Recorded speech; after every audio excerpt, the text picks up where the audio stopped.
पक्षी अंगणी उत्तरती ते का गुंतोनी राहती तैसे असावे संसारी जवरी प्राचीनाची दुरी वस्ती कर वस्ती आला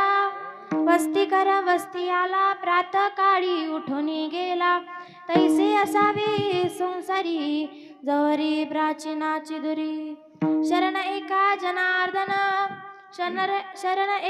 जनार्दन ऐसे असता भयकवन तैसे असावे संसारी जवरी प्राचीनाची दुरी नमो विठ्ठला राजया पांडुरंगा नमो रुक्मिणी माऊली ज्ञानगंगा नमो पुंडलिका नमो चंद्रभागा नमस्कार माझा रुक्मिणी पांडुरंगा करू प्रथम नमन पांडुरंगा करू प्रथम नमन पांडुरंगा करू प्रथम नमन पांडुरंगा करू प्रथम नमन दुसरे चरणात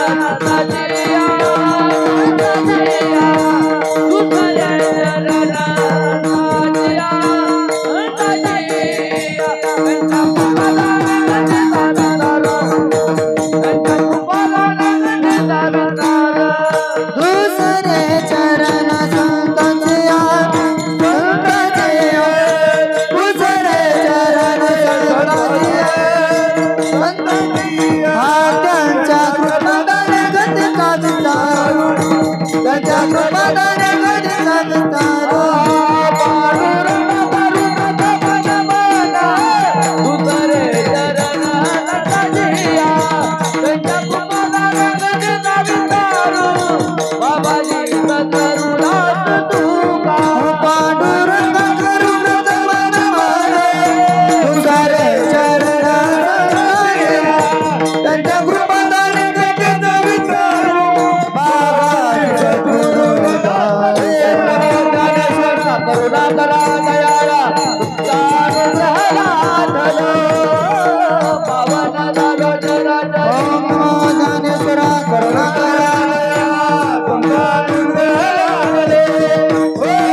दुसरे चरणात जिया त्यांच्या कृपादाने कथेचा विस्तारू बाबाजी सद्गुरु दास तुका जिथे ज्ञान विज्ञान संजीव होते जिथे योग विद्येस सामयते ते जिथे मानवाला मिळे मोक्ष गाथा तुझ्या पायरीशी सदा नम्र माथा तुझ्या मंदिरी अर्थ जीवास तृप्ती तुझ्या दर्शनी लोक स्वानंद घेती श्रुती धन्य झाल्या तुझे गीत गाता तुझ्या पायरीशी सदा नम्र माता ओम नमो ज्ञानेश्वरा करुणा करा दयाळा तुमचा अनुग्रह लादलो पावन झालो चराचरी मी कला कुसरी काहीच नेनो बोलतो वचनी अति भाविका एका जनार्दनी तुमचा दास त्याची आस पुरवावी मस्तक हे पायावरी मस्तक हे पायावरी मस्तक हे पायावरी मस्तक हे पायावरी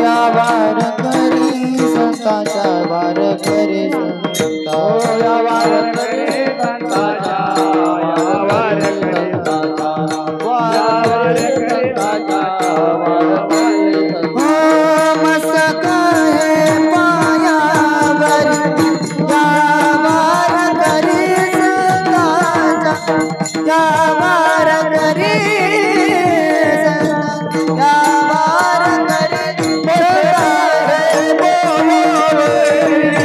वार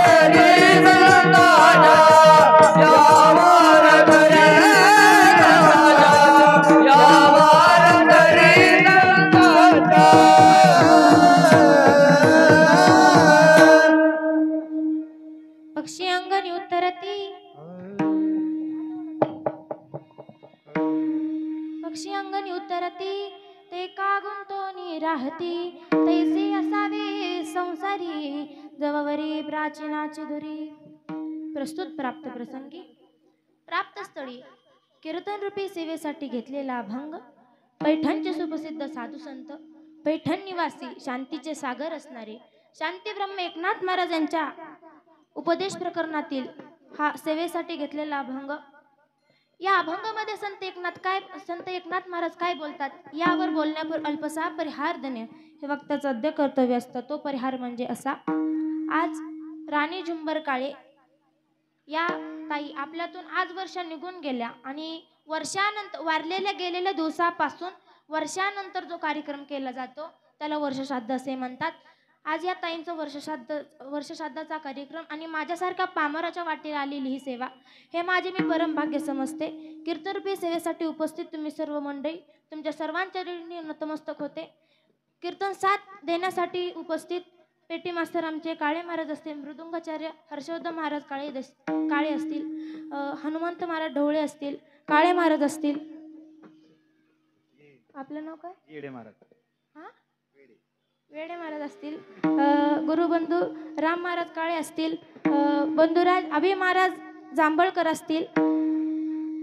हा सगळे भजनी मंडळ असेल. आणि आजचा जो कार्यक्रम आहे तुम्हाला जर पुन्हा पुन्हा असा पाहू वाटत असेल तर ऑफिशियल तुषार महाराज मोरे या चॅनलला लाईक आणि सबस्क्राईब करा. तुम्हाला आजच्या व्हिडिओ आणि वेगवेगळ्या कीर्तनांचे नामवंत कीर्तनकारांचे व्हिडिओ गायकांचे व्हिडिओ तुम्हाला या चॅनलवरती दिसतील आणि त्यांच्या चॅनलला लाईक आणि सबस्क्राईब करा. कीर्तनरूपी सेवेसाठी उपस्थित दिग्गज कलाकार मंडळी टाळकरी माळकरी पेटी मास्तर पकवाजक गायनाचार्य तुमच्या सर्वांच्या चरणी नतमस्तक होऊन कीर्तनरूपी सेवेसाठी सुरुवात. सेवे लागी सेवक झालो तुमच्या लागलो निजचरण मस्तक हे पायावरिया वार करी दंताच्या वार करी दंताच्या वार करी दंताच्या मस्तक हे पायावरिया वार करी संताच्या वार करी संताच्या वार करी संतांचा मस्तक हे पायावरी वार करी दंताच्या वार करी संताच्या वार करी संताच्या वार करी संताच्या वार करी संताच्या.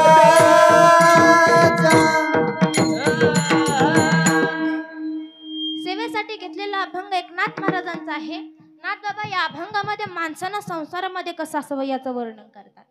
माणसाने संसारामध्ये पक्षासारखं असावं. पक्षाचा दृष्टांत देऊन सांगतात. पक्षी अंगणी उत्तरती जसं पक्षी अंगणामध्ये उतरतो दाणे टिपण्यासाठी उतरतो दाणे टिपतो पण तो गुंतून न राहता तो उडून जातो. ते का गुंतोनी राहती तैसे असावे संसारी जववरी प्राचीनाची दुरी.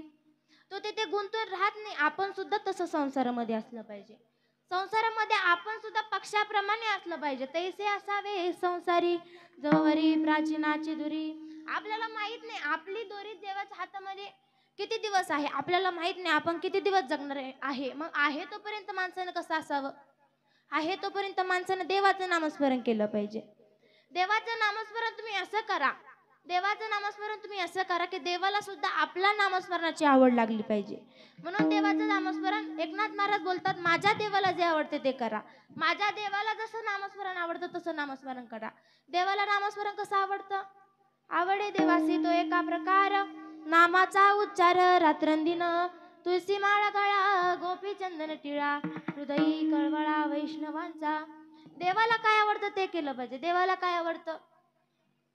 भगवंत बोलतात जे भक्त माझी मनापासून पूजा अर्चा करतात ते भक्त मला माझ्या प्राणापेक्षाही प्रिय आहेत. परिप्राण होनी परुते माझा आवडे निरुते ते भक्ती चरित्राते प्रशंसती. आणखी काय आवडतं. तुळशी माळ गळा गोपी चंदन टिळा गळ्यात पवित्र अशी तुळशीची माळ घालावी कपाळाला गोपी चंदनाचा टिळा लावावा असे भक्त देवाला आवडतात. मग आपण देवाचं नामस्मरण केलं पाहिजे. देवाला नामस्मरण आवडतं. देवाला सुद्धा आपल्या नामस्मरणाची देवाच्या नामस्मरणाची आपण जसं आपल्या मुखातून देवाचं नामस्मरण करणार आहे ते देवाला आवडलं पाहिजे. म्हणून नामस्मरण करत असताना आवडीनं करा. विठ्ठल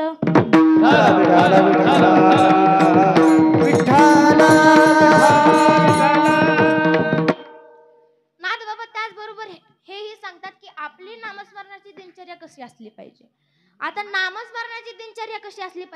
उठावं, स्नान करावं, देवाची पूजा करावं आणि काकडा म्हणावा. काकडा का म्हणावा? कारण भगवान परमात्म्याला जागा करण्याची ताकद या काकड्यामध्ये आहे. त्यामुळे आपण काकडा म्हणलं पाहिजे. उठा पांडुरंगा प्रभात समय पातला, वैष्णवाचा मेळा गरुडा पारी दाटला, वैष्णवाचा मेळा गरुडा पारी दाटला. उठा पांडुरंगा प्रभात समय पातला, वैष्णवाचा मेळा गरुडा पारी दाटला, वैष्णवाचा मेळा गरुडा पारी दाटला.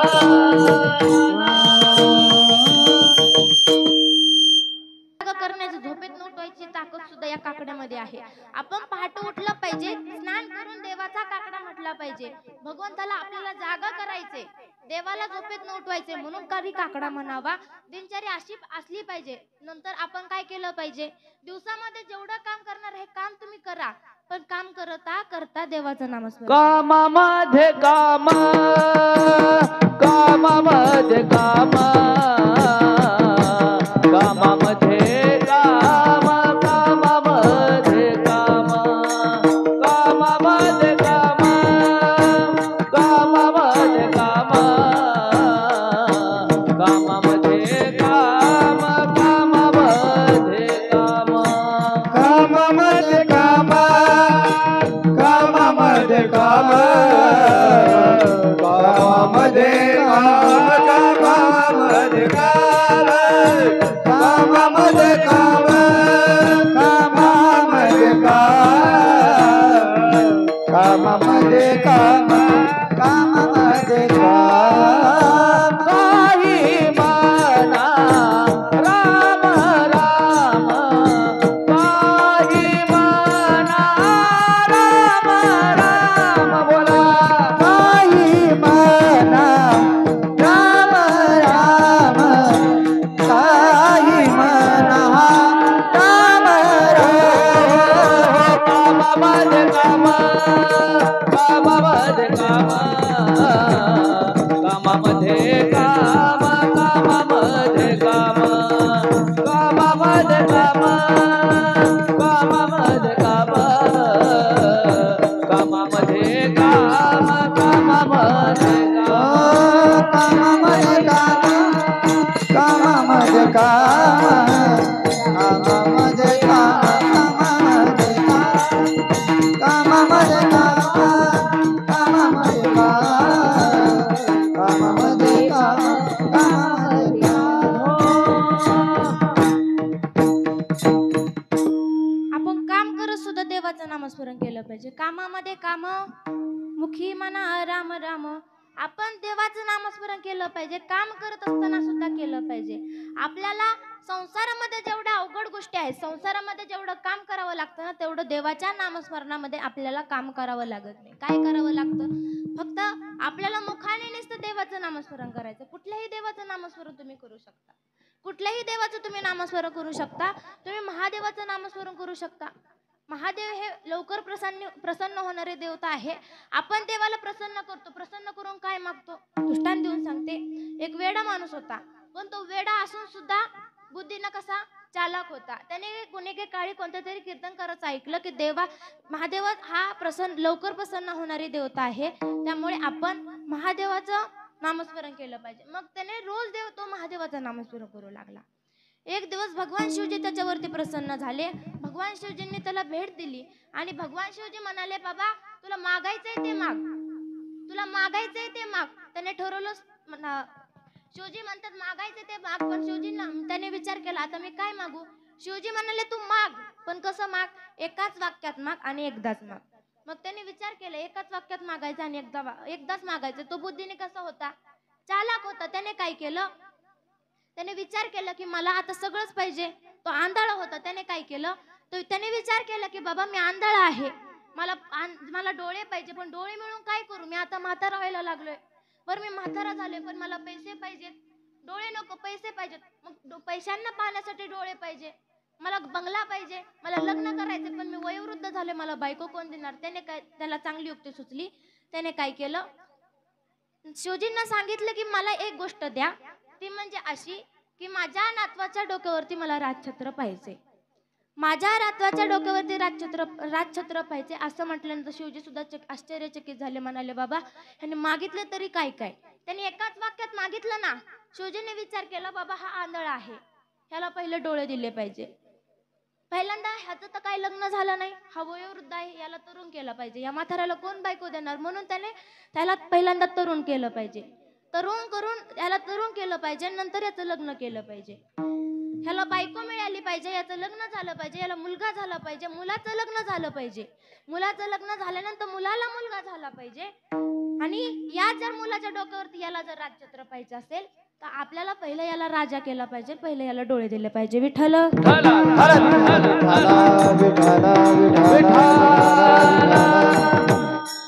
संत सांगतात, तुम्ही असं काहीतरी मागा की देवाला सुद्धा आपल्या मागणीचा हेवा वाटला पाहिजे. तुकोबारायने सुद्धा काय मागितलं, हेच दान देगा देवा, तुझा विसरण व्हावा. आपण सुद्धा असं सुद्धा आपण मागितलं पाहिजे. गुण गाईन आवडी, हेची माझी सर्व जोडी. देवा मला तुझ्या नामस्मरणाचा विसर पडू देऊ नको, मला तू हेच दान दे, असं आपण देवाला मागितलं पाहिजे. पण आपण असं मागत नाही. आपण काय मागतो, वाढावे संतान गृही व्हावे धनदान,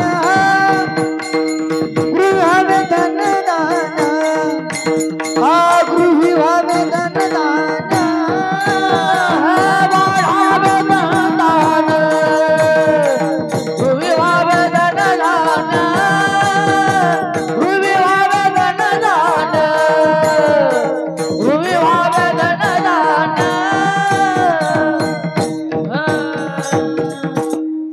आपण देवाला मागितलं पाहिजे. देवाला प्रसन्न करून आपण काय मागितलं पाहिजे, देवा मला फक्त तुझं नामस्मरण करा, मला तुझं फक्त नामस्मरण घडावं, असं आपण मागितलं पाहिजे. त्यासाठी आपण देवाचं नामस्मरण केलं पाहिजे. नामस्मरण करा पण एकाच देवाचं करा. तुम्ही कुठल्याही देवाचं नामस्मरण करा. देवाचे अवतार एक आहे, देव एक आहे पण अवतार वेगळे आहेत. दृष्टांत देऊन सांगते, देव एक आहे पण अवतार वेगळे आहेत. उदाहरणार्थ तुम्हाला दृष्टांत देऊन सांगते, अकबर आणि बिरबल यांच्या गोष्टी फार प्रसिद्ध आहेत. अकबर राजा आणि बिरबल हे दोघे एक दिवशी अकबराच्या बागेमध्ये फिरायला गेले. बागेमध्ये फिरायला गेल्यानंतर अकबराने विचारलं की अकबराने बिरबलाला विचारलं, वा त्याने एक झाड दाखवलं आणि त्या झाडातलं फुल दाखवलं आणि सांगितलं, या फुलाचा सुगंध घे. बिरबलाने त्या फुलाचा सुगंध घेतला. बिरबलाला त्या फुलाचा सुगंध खूप आवडला. अकबराने सुद्धा त्या फुलाचा सुगंध घेतला. अकबराला सुद्धा ते फुल आवडलं, त्या फुलाचा सुगंध आवडला. दुसऱ्या दिवशी दरबार भरला. दरबार भरल्यानंतर अकबराने बिरबलाला हुकूम केला की बिरबला मला सगळीकडे झाडं पाहिजे. बिरबल म्हणाला, महाराज तुम्हाला झाडं पाहिजे, पण झाडं कशासाठी पाहिजे? अकबर म्हणाला, मला सगळीकडे झाडं पाहिजे, मला काय सांगू नको, मला सगळीकडे झाडं म्हणजे झाडं पाहिजे. बिरबल म्हणाला, झाडं पाहिजे महाराज, पण झाडं कशाला पाहिजे? जी जागा ज्या कामासाठी वापरली जाते तिथं तेच काम झालं पाहिजे. जिथं अंत्यविधीसाठी जागा आहे तिथं अंत्यविधी झाला पाहिजे. तिथं बाजार भरतो तिथं बाजार भरला पाहिजे. आणि तुम्ही म्हणताय सगळीकडे झाडं लावा, मला ते काही माहित नाही. अकबर म्हणतो मला सगळीकडे झाडं पाहिजे. बिरबल म्हणाला आज महाराजांचं डोकं फिरले. काहीतरी मोठ्या माणसांना विचारण्याची सुद्धा का अडचण असते. आता मी काय करू? महाराजांना झाडं तरी नक्की कशासाठी पाहिजे? बिरबलाने त्यांना विश्वासात घेतलं. अकबराला विचारलं, महाराज तुम्हाला झाडं कशासाठी पाहिजे? अकबर म्हणाला, काल आपण दोघे बागेमध्ये गेलतो, त्या फुलाचा आपण सुगंध घेतला. त्या सुगंध घेतलेलं फुल ते फुल आवडलं म्हणून मला सगळ्या राज्यामध्ये मला झाडं हवी आहेत. मग बिरबल म्हणाला, तुम्हाला सगळीकडे झाडं हवी आहेत, मला सांगा तुम्हाला झाडं हवी आहेत का सुगंध? अकबर म्हणाला, मला सुगंध हवाय. बिरबल म्हणाला, मी तुमचा बंदोबस्त करतो. दुसऱ्या दिवशी दरबारामध्ये येताना त्यांना सोबत अत्तराची बाटली आणली. अकबर म्हणाला, बिरबला माझा बंदोबस्त झाला का? माझ्या सुगंधाचा बंदोबस्त झाला का? बिरबल म्हणाला, हो तुमच्या सुगंधाचा बंदोबस्त झाला. अकबर म्हणाला, आण तो सुगंध कुठं आहे? बिरबलानं ती अत्तराची बाटली घेतली. एक थेंब अत्तर अकबराच्या हाताला लावलं आणि सुगंध घ्यायला लावला. तो सुगंध सेम त्या फुलासारखा होता. तो सुगंध घेऊन अकबराला सुद्धा अकबराचं मन प्रसन्न झालं, त्याला प्रसन्न वाटलं. मग बिरबल म्हणाला, राजे तुम्हाला फक्त सुगंध हवा होता, एका सुगंधासाठी तुम्ही अख्ख्या राज्यामध्ये झाडं लावण्यासाठी निघाला. तुम्हाला एक सुगंध हवा होता तर तुम्ही एकच अत्तराची बाटली जवळ ठेवा, वाटेल तेव्हा सुगंध घ्या, तुम्हाला सुगंध मिळणार आहे. तसं आपण आपल्या बरोबर एकच देवाचं नामस्मरण ठेवा. देव एक आहे, अवतार वेगळे आहेत. तुम्ही आज ह्या देवाचं नामस्मरण, उद्या त्या देवाचं नामस्मरण असं करू नका. तुम्ही फक्त एकाच देवाचं नामस्मरण करा. एका देवाचं नामस्मरण केल्यानंतर सुद्धा तुम्हाला फळ भेटणार आहे. नामस्मरण हे साधन नाही, ते एक सारभूत आहे. म्हणून नामस्मरण करत असताना आवडीनं करा, एकाच देवाचं करा. तुम्ही शिवजींचं नामस्मरण करू शकता. भगवान शिवजी हे लवकर प्रसन्न होणारे देवता आहे. तुम्ही भगवान शिवजींचं नामस्मरण करू शकता.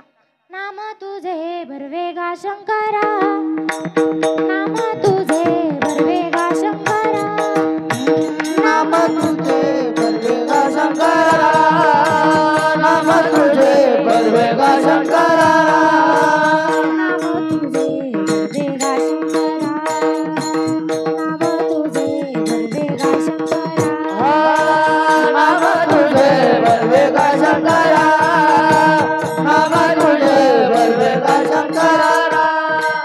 हर हर भरवेगा देवा, हर हर भरवेगा देवा, हर हर भरवेगा देवा, शंकरा शंकरा शंकरा, नाम तुझे भरवेगा शंकरा, नाम तुझे भरवेगा शंकरा, नाम तुझे भरवेगा शंकरा, शंकरा शंकरा भरवेगा शंकरा. तुम्ही भगवान शिवजींचं नामस्मरण करू शकता. तुम्ही संपूर्ण महाराष्ट्राचं आराध्य दैवत असणारे श्री खंडोबाराय, त्यांचं सुद्धा तुम्ही नामस्मरण करू शकता. खंडोबाऱ्यांचं नामस्मरण तुम्ही करा. खंडोबारे कोणाचा अवतार आहे? खंडोबारे बोला, कोणाचा अवतार आहे? भगवान शिवजींचा अवतार आहे. खंडोबाऱ्यांचं तुम्ही नामस्मरण करू शकता.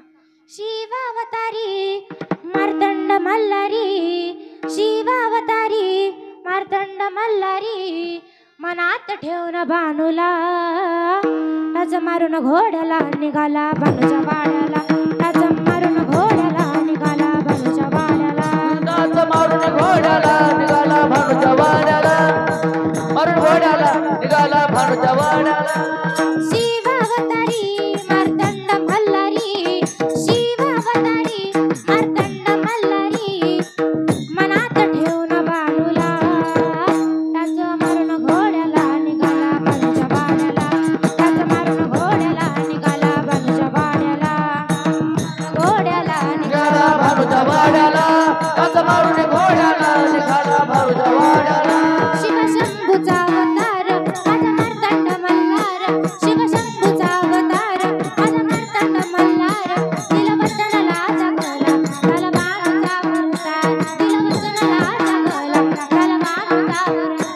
विशाल ईश्वरा सांभाळिले करा, विशाल ईश्वरा सांभाळिले करा, सुखी ठेव गाव गाड्याला, टाच मारून घोड्याला निघाला भानुच्या वाड्याला, टाच मारून घोड्याला निघाला भानुच्या वाड्याला, नाच मारून घोड्याला निघाला भानुच्या वाड्याला, नाच मारून घोड्याला निघाला भानुच्या वाड्याला, निघाला भानुच्या वाड्याला. तुम्ही खंडोबाऱ्यांचं सुद्धा नामस्मरण करू शकता. नामस्मरण असं करा, नामस्मरण असं करा की देवाला आवडेल असं नामस्मरण करा. विठ्ठल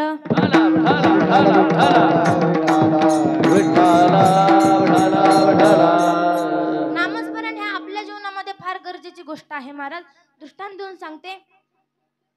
नामस्मरण का करावं? नामस्मरण केल्याने आपलं पुण्य वाढतं. पांडवांचे वडील पंडूराजा अखेरचा श्वास घेतला. अखेरचा श्वास घेतला. यमदरबारामध्ये उभा राहण्यासाठी वर्ष लागलं. यमदरबारामध्ये उभे राहिले आणि त्यांचा लेखाजोखा सुरू झाला. यमदरबारामध्ये लेखाजोखा सुरू झाला. त्याच्यामध्ये महाराज ज्या व्यक्तीचं पुण्य जास्त होतं त्याला स्वर्ग प्राप्त होतो, ज्या व्यक्तीचं पुण्य कमी होतं त्याला नरक प्राप्त होतो, आणि ज्या व्यक्तीचं पाप पुण्य समान होतं त्या व्यक्तीला मनुष्य देह प्राप्त होतो. मनुष्य देह फार दुर्लभ आहे. का दुर्लभ आहे? 84 योनी पूर्ण केल्यानंतर तुम्हा मला हा नरदेह मिळतो. मग तुम्हा मला 84 योनी पूर्ण केल्यानंतर हा नरदेह मिळतो. पण नामस्मरण कसं केलं पाहिजे? जन्म घेतलाय ना, नामस्मरण देवाचं नामस्मरण करता जन्म घेतलाय, मग नामस्मरण केलं पाहिजे. आपलं पुण्य वाढलं की आपल्याला स्वर्ग प्राप्त होतं. तसं पांडवांचे वडील पंडू राजा, त्यांचं पुण्य जास्त झालं.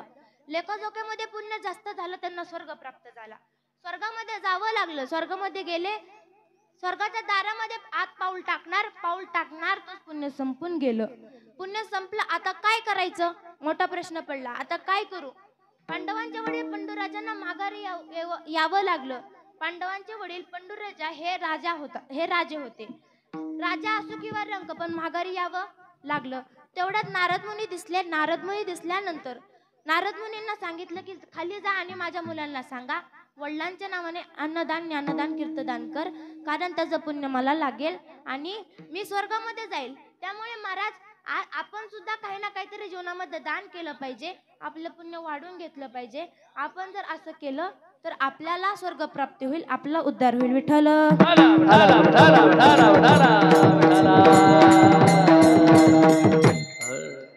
आपलं जीवन असं आहे. तुम्हाला दृष्टांत देऊन सांगते. एका व्यक्तीकडे किती बैल होते? 100. लक्षात ठेवा, एका व्यक्तीकडे किती बैल होते? बोला, किती बैल होते? 100. 100 बैल होते. त्यातले अर्धे झोपायचे, अर्धे उभा राहायचे. एक दिवस असा आला की 99 बैल झोपले, एक बैल उभा राहिला. तो बैल काही झोपत नव्हता. त्या मालकानं वाट बघितली, बाबा हा कधी झोपतोय, पण तो बैल काही झोपत नव्हता. त्याला आलं टेन्शन. तो रात्री 2 वाजेपर्यंत जागला, पण तो काही झोपेना. बैल झोपायला तयार होईना. मग आता काय करायचं?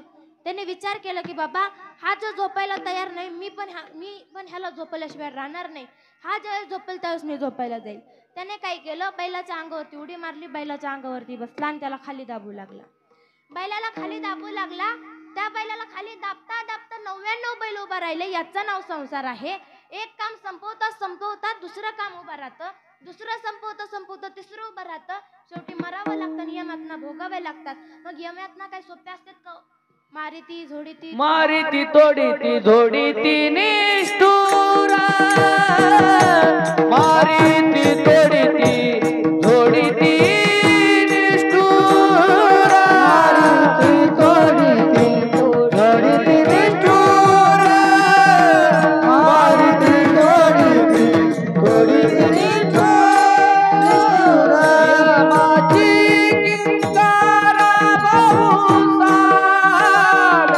यमाची किंकर बहुसाल, मारिती तोडीती झोडीती निष्ठुरा, मारिती तोडीती झोडीती निष्ठुरा.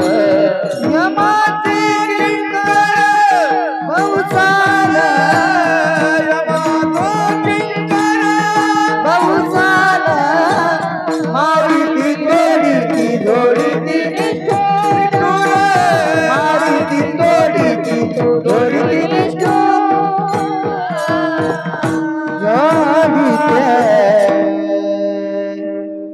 यमाचे काही यातना सोप्या नसतात. मारिती झोडीती तोडीती निष्ठुराय, यमाचे किंकर बहुसारे. आपण किती जरी म्हणलं ना, मारू नको बाबा, पुढं परत मी करणार नाही, तरी आपलं कोण ऐकत नाही. यमदेव आपलं ऐकत नाही. आपल्याला मार खावा लागतो, मारावं लागतं. खूप घातक यातना असतात. त्यामुळे आपण जीवन जगत असताना नामस्मरण असं करा. आपल्या नामस्मरणाचा सुद्धा देवाला हेवा वाटलं पाहिजे. तुम्ही असं काहीतरी साधन करा की स्वर्गामध्ये गेल्यानंतर तुम्हाला मला त्या यमाची यातना सहन कराव्या लागणार नाही. यातना जेने नये जन्म, यमाची यातना जेने नये जन्म, यमाची यातना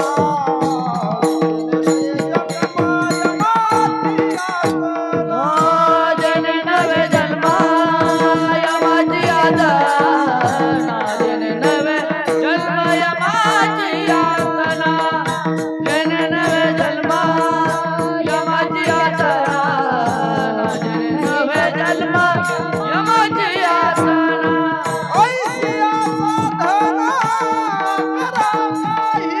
ऐशिया साधना करा काही, ऐशिया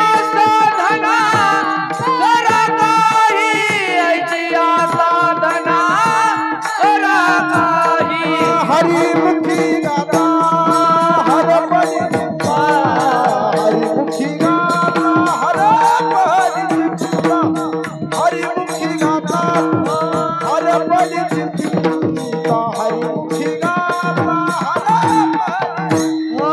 हरिमुखी गाता हरपली चिंता हरिमुखी गाता हरपली चिंता हरिमुखी गाता हरपली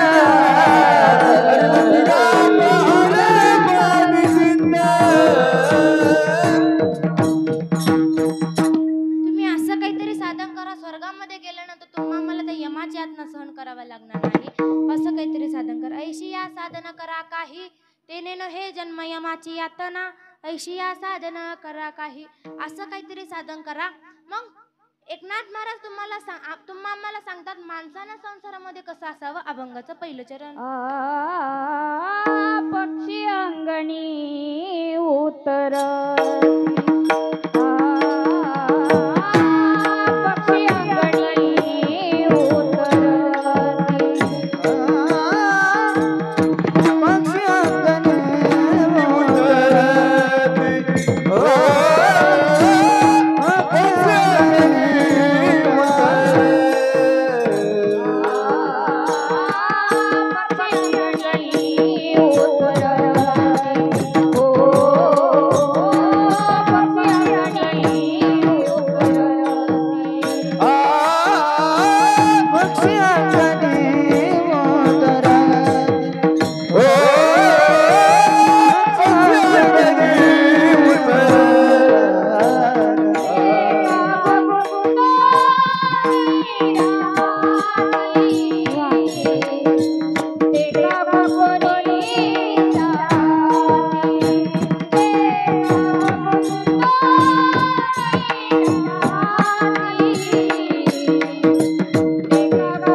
पक्षासारखं असलं पाहिजे. म्हणून पक्षी अंगणी उतरती ते का गुंतोनी राहती.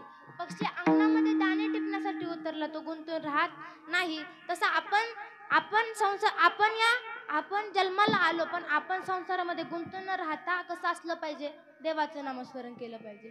म्हणून नाथ बाबा बोलतात पक्षी अंगणी उतरती, म्हणून आपण सुद्धा पक्षाप्रमाणे असलं पाहिजे. विठ्ठल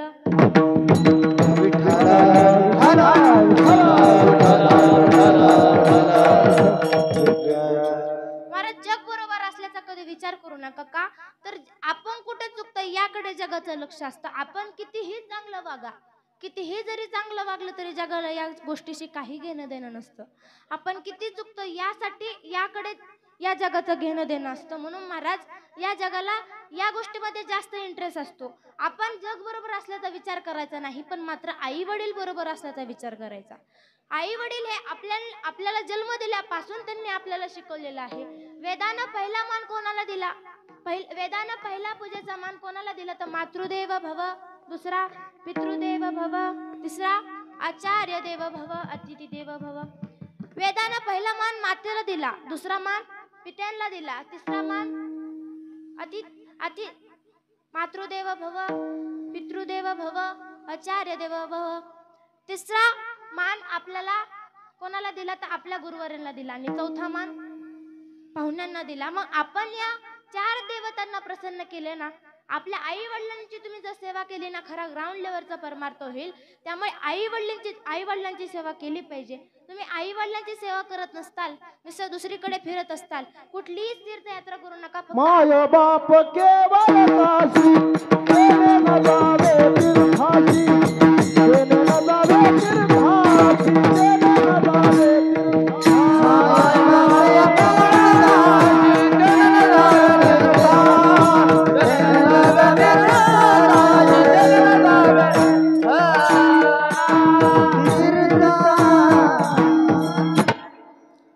तुम्ही कुठेच जाऊ नका, फक्त आई वडिलांची सेवा करा. माय बाप केवळ काशी तेने न जावे तीर्थासी. कुठलीच तीर्थयात्रा करू नका, आई वडिलांची सेवा करा. मी या नारदाच्या गादीवरती उभे आहे, पण मी ही गोष्ट सांगू शकत नाही की भगवंताच्या सेवेने तुम्हाला आई वडील मिळतील. नाही सांगू शकत. तुमचे मेलेले आई बाप भगवंताच्या सेवेने पुन्हा येतील. नाही सांगू शकत, पण मी एवढं मात्र सांगू शकते, आई वडिलांच्या सेवेने तुम्हाला भगवान परमात्मा नक्कीच मिळेल. म्हणून तरी तेव्हा आई वडिलांची सेवा केली पाहिजे. विठ्ठल.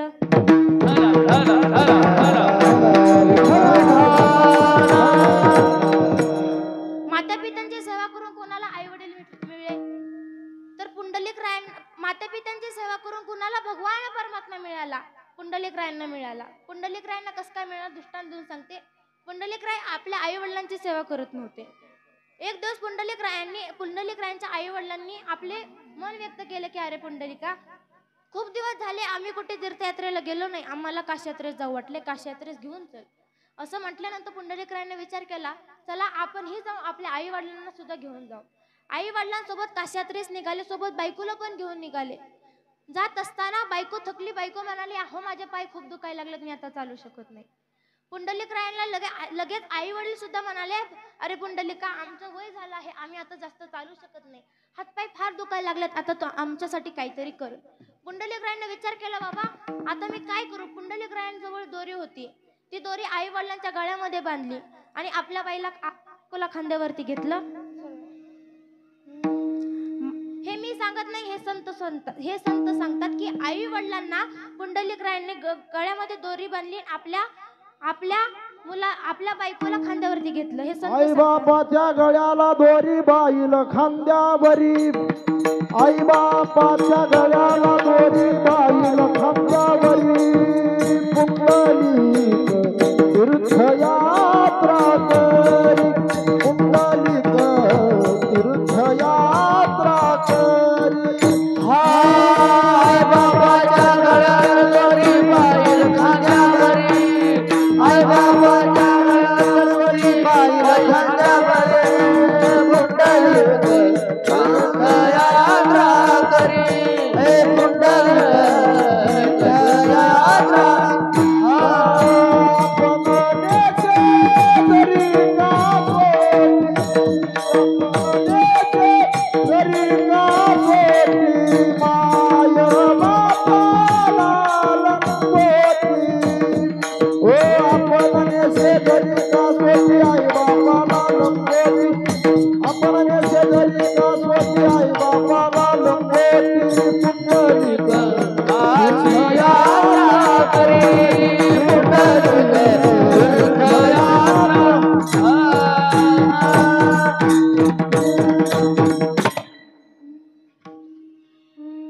माय पित्याच्या गळ्यात दोरी, माय पित्याच्या गळ्यात दोरी, बाईल खांद्यावरी, पुंडलिक काशी यात्रा करी, पुंडलिक काशी यात्रा करी. पुंडलिक रायांनी आपल्या आई वडिलांना गळ्यामध्ये दोरी बांधली आणि तीर्थयात्रेला निघाले. आई वडील हरवले. आई वडिलांच्या शोधामध्ये पुंडलिक राय होते. पुंडलिक राय आई वडिलांना शोधू लागले. आई वडील कुठे सापडे ना.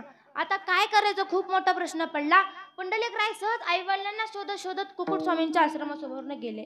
कुकुट स्वामींच्या आश्रमासमोरनं गेले. पुंडलिक रायांना तिथे 3 स्त्रिया, काळ्या कुट्ट स्त्रिया दिसल्या. त्या स्त्रियांना पाहून पुंडलिक राय निघून गेले. पुंडलिक राय आपल्या आई वडिलांच्या शोधामध्ये पुंडलिक रायांना पहाट झाली. पहाट झाल्यानंतर पुंडलिक राय पुन्हा कुकुट स्वामींच्या आश्रमासमोर जात असताना पुन्हा त्या 3 स्त्रिया दिसल्या. त्या देदीप्यमान रूप घेऊन दिसल्या आणि पुंडलिकरायांना विचारलं, त्या 3 स्त्रियांना थांबवलं आणि विचारलं की माते तुम्ही तिघी कोण आहात? त्यावेळेस त्या तिघी म्हणाल्या आम्ही गंगा यमुना सरस्वती या 3 नद्या आहोत.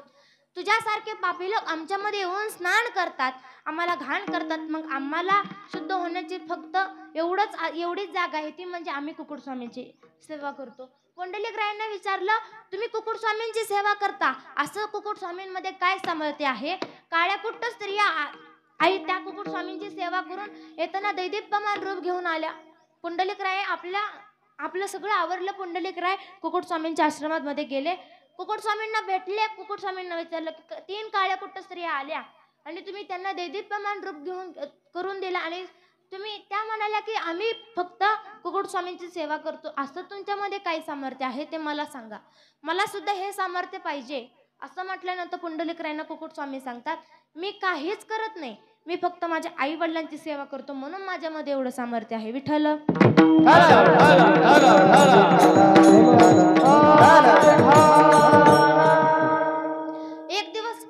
एक दिवस कुकुटस्वामींचे हे बोलणं ऐकून पुंडलिकरायांना आपल्या आई वडिलांना शोधलं, आई वडिलांची सेवा करू लागले. आई वडिलांची इतकी सेवा केली, साक्षात भगवान परमात्मा भेटण्यासाठी आला. भगवान परमात्मा भेटण्यासाठी आला. आई वडील आपल्या मांडीवरती झोपले, डोकं ठेवून झोपले होते. पुंडलिकरायांना भगवान परमात्मा बोलते, अरे पुंडलिका, साक्षात भगवान परमात्मा पंढरीश परमात्मा, मी तुझ्या भेटीसाठी आलो आहे, ये मला भेट. पुंडलिकराय म्हणतात माझे आई वडील झोपलेले आहेत, मी जर तुझ्याकडे भेटण्यासाठी आलो तर त्यांची झोप मोड होईल, मी तुझ्याकडे येऊ शकत नाही, तू तिथे जागेवरती उभा राहा. शेजारची वेट घेतली आणि पुंडलिकरायांकडे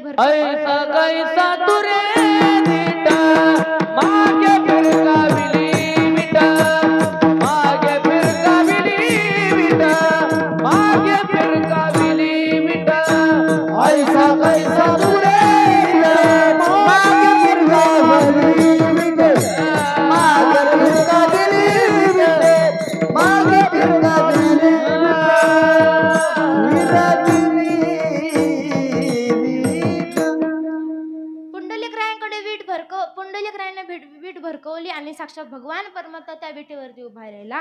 आजही त्या विटेवरती उभा आहे. युगे 28 विटेवर उभा, 28 युग झाले तरी तो भगवान परमात्मा उभा आहे. कसा आहे? सुंदर ते ध्यान उभे विठेवारी,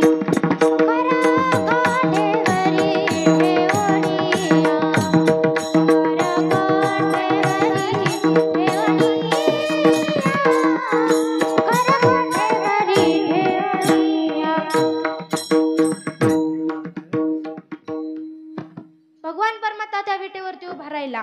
पण कसा राहिला? विटेवरती आपल्या कटेवरती हात ठेवून उभा राहिला, म्हणून सुंदर ते ध्यान विटेवरी उभा कटेवरी हात,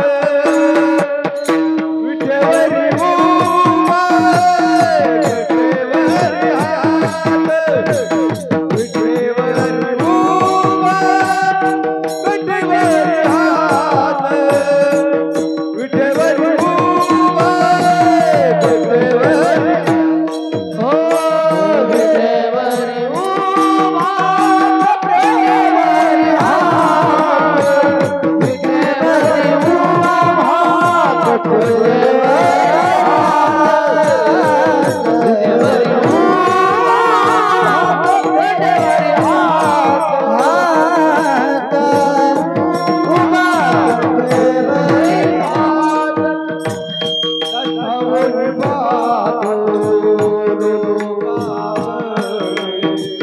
कटेवरी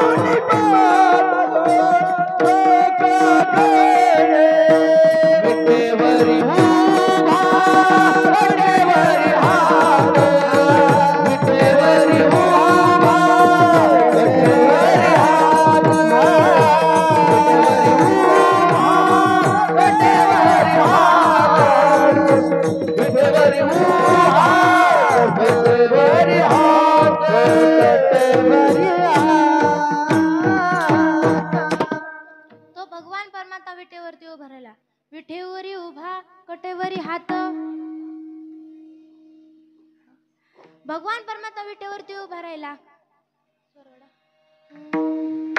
उभे पंढरीचे विठे उभे पंढरीचे विठेवरी रमा सावळे रूपडे चोरटे चित्ताचे सावळे रूपडे चोरटे चित्ताचे हो सावळे रूपडे चोरटे चित्ताचे सावळे रूपडे चोरटे चित्ताचे उभे पंढरीचे विठेवरी उभे पंढरीचे विठेवरी सावळे रूपडे चोरटे चित्ताचे सावळे रूपडे चोरटे चित्ताचे हो सावळे रूपडे चोरटे चित्ताचे हो सावळे रूपडे चोरटे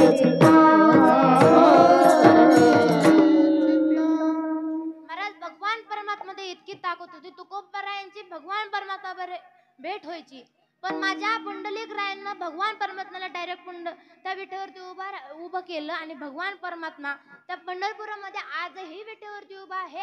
आपण भगवान परमात्म्याला भेटण्यासाठी एकादशीला जातो. आषाढी एकादशीला दरवेळेस भगवान परमात्म्याला आपण भेटण्यासाठी जातो. भगवान परमात्म्याला भेटायला गेल्यानंतर ते भगवान परमात्म्याचं पंढरपूर कसं असतं गास्त फिरेच हो कोणी गास्त फिरेच हो कोणी टाळून माझा धनी टाळून माझा धनी पंढरी पंढरी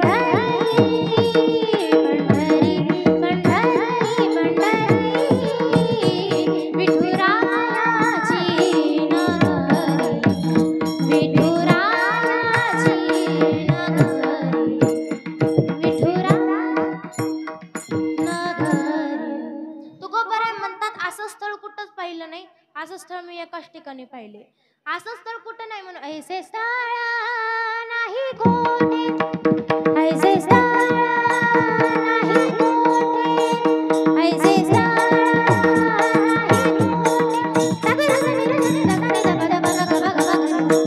कोठे ऐसे स्थळ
जन्मोजन्मी पती मिळून भेटावा म्हणून सत्यभामेने हा भगवान परमात्मा नारद मुनींना दान करून टाकला. एक दिवस नारद मुनी सत्यभामा मातेकडे गेले. नारद मुनींना सत्यभामेने विचारलं की नारद मुनी हाच जर पती मला जन्मोजन्मी भेटावा यासाठी मी काय करावं. नारद मुनी म्हणाले हा भगवान परमात्मा तुम्हाला दान करून टाक. सत्यभामेने भगवान परमात्मा नारद मुनींना दान करून टाकला. नारद मुनी हे असे आहेत कळीचे नारद आहेत. बरं सभेत मुद्दामून भगवान परमात्म्याला फरफर ओढत चालवलं. त्यावेळेस भगवान परमात्म्याला किती बायका होत्या? 16,108 बायका. पण त्या त्यापैकी 16,107 बायका ओरडू लागल्या की नारद मुनी तुम्हाला कळते का तुम्ही भगवान परमात्म्याला ओढताय? नारद मुनी म्हणाले हो मी ओढतोय, मला कळते मी भगवान परमात्म्यालाच ओढतोय. तर नारद मुनी म्हणतायत की हा पती मला सत्यभामेने जन्मोजन्मी भेटावा यासाठी मला दान करून टाकलंय. आता सत्यभामे मातेने देवाला दान केले असं म्हटल्यानंतर 16,107 बायका ओरडू लागल्या. म्हणाला हा काय तुझी एकटीचा बापाचा आहे का? हा आमचा पण आहे. आम्हाला जर हा पती माघारी घ्यायचा असेल तर आम्ही काय करावं? पुन्हा सत्यभामे मातेने देवाला दान केलेलं माघारी घ्यायचं म्हटल्यानंतर नारद मुनी म्हणाले एका पारड्यामध्ये भगवंताला ठेवा, तराजूमध्ये एका पारड्यामध्ये भगवंताला ठेवा आणि भगवंताच्या वजन एवढं मला साहित्य द्या, भगवान परमात्मा तुम्हाला घेऊन जा. असं म्हटल्यानंतर आता नारद मुनींनी काय केलं, भगवान परमात्म्याला मोकळं सोडलं. भगवान परमात्म्याला त्या पारड्यामध्ये बसवलं. एका साईडला पारड्यामध्ये बसवल्यानंतर नारद मुनींच्या सांगण्यावरून 16,107 बायकांनी काही ना काहीतरी त्या पारड्यामध्ये ठेवलं. कोणी सोनं ठेवलं, कोणी पैसे ठेवले, कोणी कपडे ठेवले, कोणी काहीही ठेवलं. त्या पारड्यामध्ये पारडं समान काय होईना, पारडं फुल भरलं पण पारडं काय समान होय ना. भगवान परमात्म्याच्या मध्ये इतकी ताकद आहे बघा. एक दिवस भगवान परमात्म्याला एक आपलं बोट कापल्यानंतर चिंधी पाहिजे होती, तेव्हा भगवंताने आपल्या बहिणीचा धांगडधिंग ओढून दिला. असा हा भगवान परमात्मा विठ्ठल.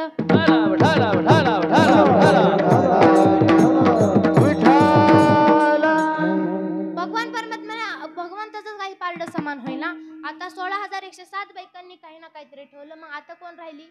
सत्यभामा माता. देवाला बायका किती?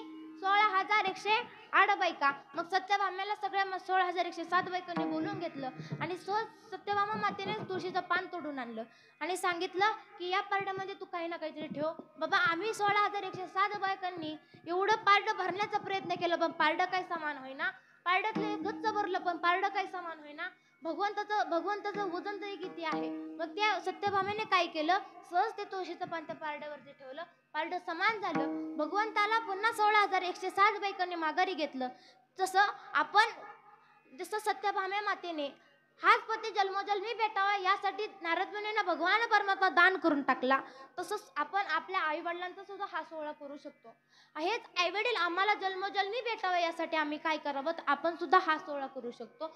महाराज सांगतात संसारामध्ये असताना माणसाला अभंगाच्या दुसऱ्या चरणात सांगतात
आपण चुकीचे का आहोत? आपण जन्म घेतलाय काही ना काहीतरी कर्मामुळे आपल्याला हा जन्म मिळाला आहे. मग आम्ही काय करतो, जन्माला आल्यानंतर आम्ही संसार करतो. संसार न करता संसारामध्ये जेवढं काम करावं लागतं, संसारामध्ये ना जेवढं काम करावं लागतं देवाच्या नामस्मरणामध्ये तेवढंही नाही. म्हणून देवाचं नामस्मरण करावं. म्हणून आपण जे आहोत ते चुकीचे आहोत. देवाचं नामस्मरण केलं ना सगळं जागेवर येतं. तैसे असावे संसारी जवरी प्राचीनाची दुरी. प्राचीनाची दुरी, प्राचीन म्हणजे दोन अर्थ आहेत. प्राचीन या शब्दाचे दोन अर्थ आहेत. कोणकोणते? एक म्हणजे शरीर आणि दुसरं म्हणजे देव. एक म्हणजे शरीर, दुसरं म्हणजे देव. जोपर्यंत आपली दोरी देवाच्या हातामध्ये आहे, आपल्या शरीराची आपल्या जीवाची दोरी देवाच्या हातामध्ये जोपर्यंत आहे, आपल्याला माहित नाही आपण किती दिवस जगणार आहे. मग आहे तोपर्यंत माणसानं कसं असावं? देवाचं नामस्मरण करावं. मी पुन्हा पुन्हा सांगत असते, देवाचं नामस्मरण करा. करा हात, सगळ्यांनी वरती हात करा. आपण देवाचं नामस्मरण करू. सर्वांनी वरती हात करा. विठोबा रखुमाई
देवाचं नामस्मरण करा. देवाचं नामस्मरण करत असताना जेवढा आपण संसारामध्ये गुंतून असतो, नामस्मरण केल्याने आपलं सगळं मन मोकळं होतं. देवाला असं बोलल्यासारखं वाटतं. म्हणून देवाचं नामस्मरण करा.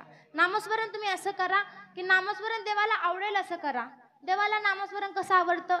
आवडे देवासे तो एका प्रकारे नामाचा उच्चार रात्रंदिरा. देवाला नामस्मरण आवडतं, पण कसं? आवडीने भावे हरिनाम घेसी. नामस्मरण घेतलेलं आवडीने आवडतं. आवडीने भावे हरिनाम घेसी, तुझी चिंता त्यासी सर्व आहे. नामस्मरण केलं ना देवाला ते नामस्मरण आवडीने आवडतं. म्हणून एकनाथ महाराज अभंगाच्या 3ऱ्या चरणामध्ये सांगतात,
राहण्यासाठी येतो. तो जास्त दिवस न राहता एक रात्र पूर्ण करतो आणि सकाळी उठून जातो. तसं आपण असलं पाहिजे. वस्ती करा वस्ती आला, प्रातःकाळी उठून गेला, तैसे असावे संसारी, जवरी प्राचीनाची दुरी. आपण सुद्धा असं संसारामध्ये असलं पाहिजे. एक दिवस तुकोबराय आपल्या ज्वारीच्या शेतामध्ये शेताची राखण करत होते. शेताची राखण करत असताना तुकोबराय अचानक पक्ष्यांचा किलबिलाट त्या शेतामध्ये उठला. ज्वारी खाण्यासाठी पक्षी आले होते. पक्षी दाणे त्या ज्वारीचे एक एक दाणे खाऊ लागले. ते ज्वारी खात असताना तुकोबरांनी हे पक्ष्यांना पाहिलं. तुकोबरा शेताची राखण करण्यासाठी गेले होते. तुकोबरांना आनंद झाला की माझ्या शेतामध्ये पक्षी धान्य खाण्यासाठी आले आहेत. तुकोबरांना इतका आनंद झाला, तुकोबरा आनंदाने देवाचा अभंग म्हणू लागले. देवाचा अभंग ऐकून त्या पक्ष्यांच्या कानावरती तो अभंग पडला. पक्षी उठून गेले. तुकोबराय त्या नामस्मरणामध्ये इतके तल्लीन झाले होते, ज्यावेळी डोळे उघडून पाहतात तर काही पक्षी, एक सुद्धा पक्षी जागेवरती नव्हता. सगळा एवढा मोठा थवा उडून गेला. तुकोबराय म्हणतात, अरे माझ्या भजनाला काय अर्थ नाही, पक्ष्यांना सुद्धा माझे भजन आवडत नाही, पक्ष्यांना सुद्धा माझं भजन आवडत नाही, तर माझ्या भजनाला अर्थ तरी काय आहे.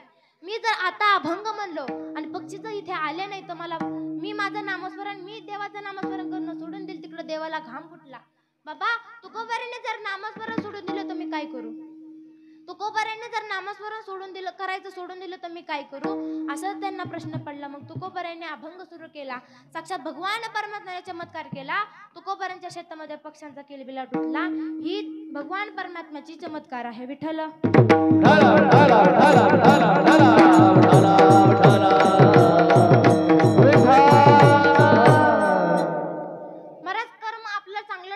तुम्ही जर कर्म चांगलं ठेवलं ना महाराज, आपल्याला हा देह मिळाला आहे. कशामुळे मिळाला आहे? देवाचं नामस्मरण, काही ना काहीतरी मागच्या जन्मी कर्म आसन म्हणून आपल्याला हा देह मिळाला आहे. अगा कर्म जीवरावी, ते सुख दुःखे फळावी, आणि तयाती भोगवया यावी या देहे का.